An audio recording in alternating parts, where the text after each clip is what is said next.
बाप का नाम तो हर बंदे ही ले सकता है ना, इतना तारुफ तो हर बंदे का है कि फलां का बेटा। फरमाया जब नबी अलैहिस्सलाम की शान बयान करनी हो, अकड़ अकड़ के मुकाबले मत करो, उनके साथ बराबरी मत करो। फरमाया एक तरफ अबू कुहाफा का बेटा और दूसरी तरफ रसूलों के सरदार। मा काना लिब्न अबी कुहाफा अन युसल्लिया बैन यदै रसूलुल्लाह सल्लल्लाहु अलैहि वसल्लम। अबू कुहाफा के बेटे के लिए जायज कब है कि वो रब के नबी के सामने खड़ा होकर नमाज पढ़ता रहे। इस वास्ते मैंने मुसल्ला छोड़ दिया। अब इस हदीस शरीफ को अगर सामने रखें आप, तो इससे और भी बहुत से नताइज अखज़ होते हैं। आज की वो गुमराह कुन तबलीग जिसमें बेलगाम खतीब ये जुमला बोल दे कि वो हम जैसे हम उन जैसे, अब ये तो कोई इसको जुर्म नहीं समझा जा रहा। हर एक उनमें से बोल रहा, उनके भी दो हाथ मेरे भी दो हाथ, उनके भी दो कदम मेरे भी दो कदम। कोई कहता है यूं समझो जैसे बड़े भाई हैं, कोई कहता है यूं समझो जैसे पोस्टमैन और डाकिया, कोई कहता है यूं समझो जैसे गांव का चौधरी होता। ये उनकी किताबों में लिखा गया है मकाम नबूवत के बारे में। तो मैं पूछता हूं, ये तारुफ जो इन लोगों ने गढ़ा है, ये तो सुफा वालों के नजदीक तो नहीं था, इन्होंने गढ़ा है। और हमारा अकीदा वो है जो हमने सहाबा से बिलवास्ता पढ़ा है। एक अनपढ़ सुन्नी से भी पूछ लो कि अपने नबी अलैहिस्सलाम को क्या कहोगे, वो डाकिये का लफ्ज नहीं बोलेगा, बड़े भाई का लफ्ज भी नहीं बोलेगा, वो चौधरी का लफ्ज भी नहीं बोलेगा। कहां के चौधरी, कहां का बड़ा भाई, फलक को इस बुलंदी पर भी वो अजमत नहीं हासिल। जबीन ने खाक से पूछो मकामे नक्शे पा क्या है, वो जहां कदम रखते हैं वो जमीन भी आसमां हो जाती है। अब इस हदीस में जहां सहाबा रास्ता बना रहे थे, तो मैं पूछता हूं उस तबके से, क्या तुम्हारी शरीयत में ये जायज है कि अगर डाकिया नमाज पढ़ने आ जाए तो मुसल्ला इमाम छोड़ के साइड पे हो जाए, बड़ा भाई नमाज पढ़ने आ जाए तो रास्ता बनाया जाए पहली सब तक पहुंचाने के लिए कि चूंकि बड़े भाई जी आ गए हैं लिहाजा रास्ता नमाज के अंदर बना दिया जाए? क्या जायज है किसी के लिए कि वो गांव के चौधरी के लिए मुसल्ला छोड़ के साइड पे हो जाए? जब नहीं तो मानना पड़ेगा चौधरियों की हैसियत और है, नबियों के नबी का मकाम और है। ये खराबी आई तबलीग के अंदर, जो लोगों ने अपनी तरफ से इसे नाम बना लिए और मनसब कर लिए, इससे गैरों के मुंह खुल गए। यौम सिद्दीक़ अकबर रज़ियल्लाहु ताला अन्हु मनाने का मतलब यह है वो खुशबू माहौल में बांटो जो हजरत सिद्दीक़ अकबर के पैगाम का हिस्सा है।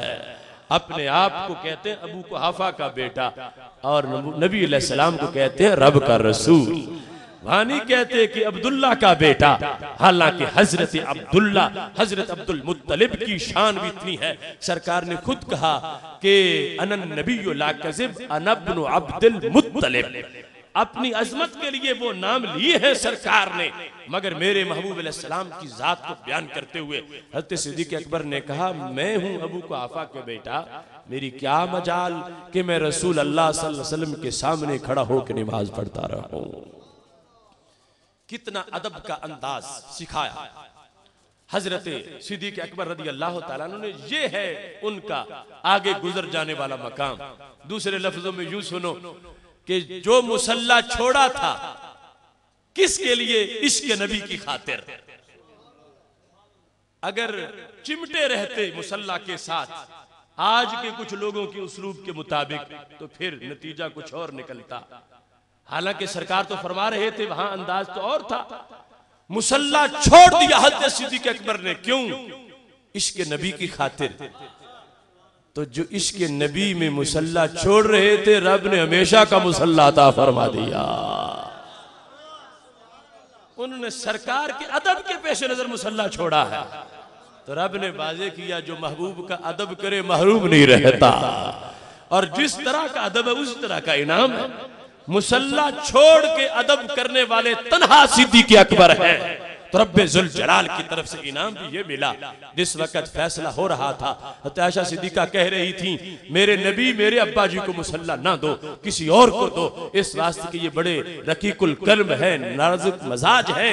तो मेरे नबी अलैहिस्सलाम ने फरमाया या अल्लाहु वल मोमिनून, ऐ आयशा मेरा रब और किसी को मानता ही नहीं है।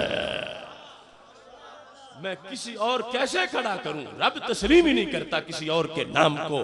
तो पता चला इश्क में मुसल्ला छोड़ा था, उसके इवज में अल्लाह ने उम्मत का इमाम बना दिया। हजरत सैयदना सिद्दीक़ अकबर रदियल्लाहु ताला अन्हु किस लिहाज से कितना अदब करने वाले हैं। आज इस बात पर भी बड़ी तवज्जो की जरूरत। माज़अल्लाह रोजाना फितने उठ रहे हैं, धुआं निकल रहा। बर्बाद गुलिस्तां करने को बस एक ही उल्लू काफी है। हर शाख पे उल्लू बैठा हो, इंजाम गुलिस्तां क्या हो। वो खाकों वाली तौहीन तो अपनी जगह रह गई। हमारे पास लोग रोजाना हर जगह से राब्ता करते हैं, इतने फितने रोजाना। लाहौर का एक स्कूल है, उसमें कुर्बान आगही के नाम से एक किताब, उसके अंदर गुस्ताखियां। रावलपिंडी फौजी फाउंडेशन का वो स्कूल जिसमें माज़अल्लाह भालू की शक्ल बनाकर ऊपर वो लिखा गया जो ज़बान से बयान नहीं हो सकता।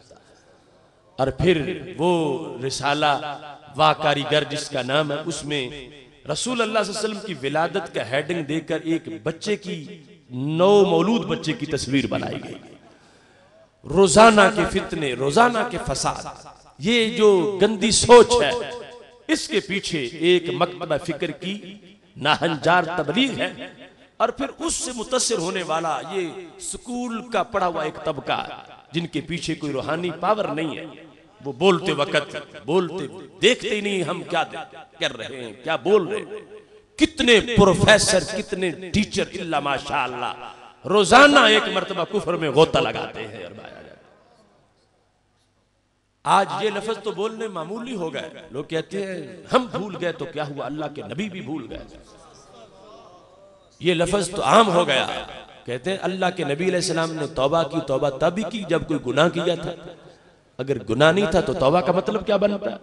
इस तरह की बिल्कुल इल्मी यतीम लोग ऐसी बातें करते हैं और किसी तरह से कोई मजहबी पुख्तगी उनमें मौजूद नहीं है।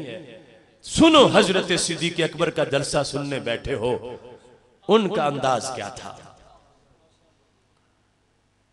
कहने लगे, हजरत मुजद्दिद अल-फ़िसानी रहमतुल्लाह अलैह ने मकतूब आशरी में लिखा कि हजरत सिद्दीक़ अकबर रदियल्लाहु ताला अन्हु कहने लगे, या लैतनी कुन्तु सहबा मुहम्मदिन सल्लल्लाहु अलैहि वसल्लम।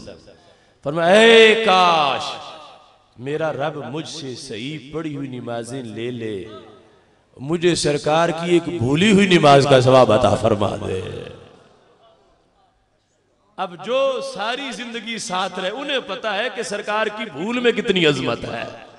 आज का बेलगाम इंसान तो कह देगा कि मैं भूल गया तो क्या हुआ, नबी भी भूल गए थे, पांचवी रकत में उठ के खड़े हो गए थे, यूं हो गया था, ये हो गया था, वो हो गया था। लेकिन हजरत सिद्दीक़ अकबर रदियल्लाहु ताला अन्हु कहते हैं, लोगों उनकी भूल में जो अजमत है तुम 1000 साल बंदगी करके भी नहीं पा सकते। हजरत मुजद्दिद अल-फ़िसानी ने लिखा, क्यों? पर सोचना यह है कि भूल का बायस क्या है। का हम भूल जाएं माल के हिसाब में, वो भूल जाएं रब के जमाल के अंदाज में। उनका भूलना और है, हमारा भूलना और है। हम गफलत में भूले, वो रब के जलवों में भूल जाए। अब उन पर जो लफ्ज़ साहब बोला गया या निस्यान, उसका अंदाज और है।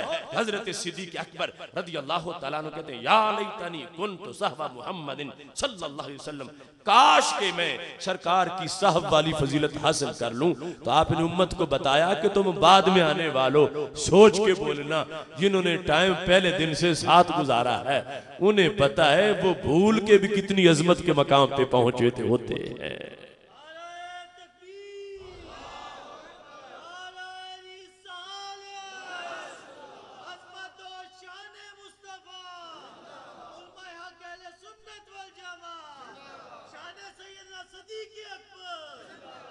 या लैतनी कुन्तु सहबा मुहम्मदिन सल्लल्लाहु अलैहि वसल्लम। शिफा शरीफ में मौजूद है, हमारे नबी अलैहिस्सलाम ने खुद से इरशाद फरमाया था, फरमाया मैं जो बुलाया जाता हूं तो किस लिए? वह इसलिए ताकि तुम्हारे लिए सुन्नत का सबक हासिल हो जाए। कि तुम भूलो तो उस भूल को दूर कैसे करना है। मुझे रब इसलिए बुलाता है कि तुम्हारा दीन पूरा हो जाए, मुझे इसलिए रब बुलाता है कि तुम्हारे लिए आसानी हो जाए, मुझे रब इसलिए बुलाता है कि तुम्हारी भूल का मसला हल हो जाए, कि भूल जाओ तो फिर क्या करना होता है। तो पता चला कि हमारे मामले और हैं, हमारे नबी अलैहिस्सलाम के मामले और हैं। वो बदबख्त इंसान है जो अपने आप को सरकार के साथ लाके खड़ा कर दे। नहीं नहीं, वहां जो आम सा अंदाज होगा वो भी खास निकलेगा। साहब और निस्यान में भी हिकमत पाई जाएगी, और हिकमत के अंदाज में फरमाया तब भूलता हूं इन